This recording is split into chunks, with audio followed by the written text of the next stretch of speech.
अमीर मकाम साहब, नवाज शरीफ साहब ने फिर से एक बात बोली है कि 2017 के अंदर, 2018 के अंदर जिस शख्स को लॉन्च किया गया था, तहरीक इंसाफ के सरबराह को लॉन्च किया गया था और मुल्क पे मुसल्लत किया गया था, उनको कैफर किरदार तक पहुंचाना चाहिए, वो इस वक्त जेल के अंदर मौजूद है। लेकिन साथ साथ उन्होंने ये बात भी बोल दी कि जो उनको लेकर आए थे, जिन्होंने उनको लॉन्च किया था, उनके साथ भी रवैया सख्त बरतना चाहिए, यानी उनको भी कानून के कटघरे में लाना चाहिए।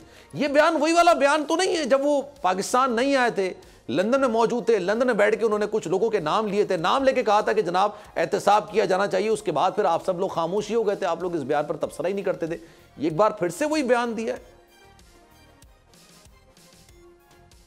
इस बात में तो कोई शक नहीं, दूसरी राय नहीं है कि जो कुछ पाकिस्तान की डाउनफॉल शुरू हुए तो उस फैसले के बाद हुए, और इस फैसले के बाद भी जितने जजेस और कोर्ट्स और सब कुछ पाकिस्तान के अवाम पे देख रही कि वो फैसले में कोई हकीकत था ही नहीं, कोई बात थी नहीं। तो वही बात, जो ये बात इस हद तक ठीक है, जो कुछ हो गया तो उसी दिन से वो और जो बंदा है वो सारी चीजों का जिम्मेदार भी है कि उसकी दौर में जो कुछ हो गया आपके सामने, सबके सामने, कि कितनी मतलब अमल किस तरफ चला गया, और आखिर में उसका एजेंडा भी सामने आ गया बदकिस्मती से।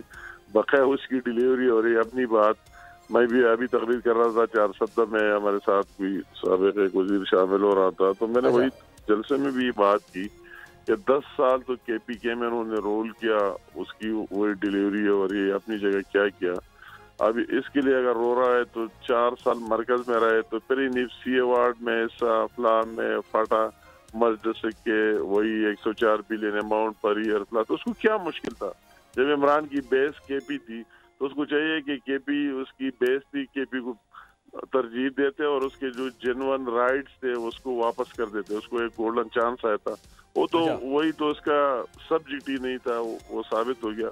मगर फिर 9 मई में जो उसका असल चेहरा और साइफर में सामने आ गया, तो पूरी दुनिया के पता लग गया कि उसका एजेंडा क्या है, उसका अज़ाइम क्या है, इस मुल्क को किस तरफ लेना चाहते थे, किस ब्लडशिट में, खुनरीजी में। तो उसकी तो जरूर अकाउंटेबिलिटी होनी चाहिए। लेकिन ये आपने जो बात कर दी, ये तो आपने तहरीक इंसाफ के सरबराह के हवाले से कर दी ना कि जनाब ये होना चाहिए, ऐसे होना चाहिए, उन्होंने ये किया, उन्होंने ये कर दिया। सर मेरा सवाल आपसे प्रिसाइजली ये है कि चले मैं आपसे अगर सवाल करता हूं कि लाने वालों में से कुछ के नाम तो बता देना आप, ताकि क्लियर आउट हो जाए कि भाई ये लोग लेकर आए थे और इनकी वजह से ये सारा मामला हुआ। आज नाम तो बताएं सर।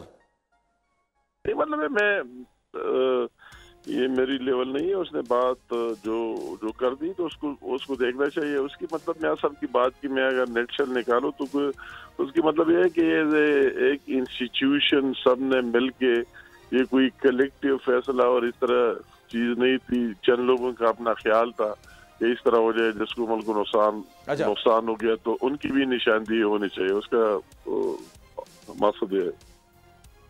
तो आप ये कह रहे हैं कि इंस्टीट्यूशन के आईनी किरदार से हटकर उसके बरखिलाफ जाकर कुछ लोगों ने तहरीक इंसाफ के सरबराह की मदद की है। मैं नाम फिर पूछना चाहूंगा आपसे, बताएं सर। नहीं मतलब है कि इस चीज में उसको लाने में, वो तो आप सबको पता है ना, हम सारे फॉर एग्जाम्पल ये तो हम सब ने फेस किया है। मैं क्या क्या मिसाल दूंगा, आपको पता है सारे कि पूरे मुल्क और इसमें क्या हुआ, तो नुकसान तो उससे हो गया। उसका मकसद ये है कि जो चंद एक कोई कलेक्टिव इस तरह था ही नहीं थी, चंद लोगों का ख्याल था, तो उसको भी कम से कम कौम के सामने तो लाना चाहिए। ये बात होनी चाहिए कि इन लोगों की कौम तो समझती है, मगर सबको लाना चाहिए कि इन लोगों की इसी तरह सोच फिक्र से। ठीक है, अच्छा क्योंकि मैं चांडियो साहब की तरफ जाना चाहूंगा, लेकिन उससे पहले मैं ये बात जरूर कह दूं कि तस्वीर जो है ना वो बोलती हैं, वो खुद बयान करती हैं कि जनाब क्या मामलात हैं, क्या नहीं है। तस्वीर सब कुछ बता देती हैं। और इस वक्त क्योंकि बिलावल भुट्टो जरदारी साहब दुबई के अंदर मौजूद हैं, पाकिस्तान के अंदर नहीं है, आसिफ अली जरदारी के अंदर मौजूद है, पाकिस्तान के अंदर नहीं है। कुछ लोग ये क़यास आराइयां कर तो रहे हैं क्योंकि दोनों के बयानात मुख्तलिफ हैं, लेकिन एक तस्वीर मैं आपको दिखाना चाहूंगा कि इसमें आसिफ अली जरदारी साहब मौजूद हैं। ये लेटेस्ट उनकी तस्वीर है। बिलावल भुट्टो जरदारी साहब भी मौजूद हैं और बिलावल साहब की बहन भी मौजूद हैं और आसिफ अली जरदारी साहब की बहन इसमें मौजूद है। आप इनको देख सकते हैं, फरियाल तालपुर साहिबा। और ये तस्वीर अब ये बात खुद बयान कर रही है कि जनाब इख्तलाफात हो सकता है कि अप्रोच में हो, पॉलिसीज में हो, वैसे कोई इख्तलाफात ये। सब्सक्राइब करें और बेल दबाएं ताकि कोई खबर रह न जाए।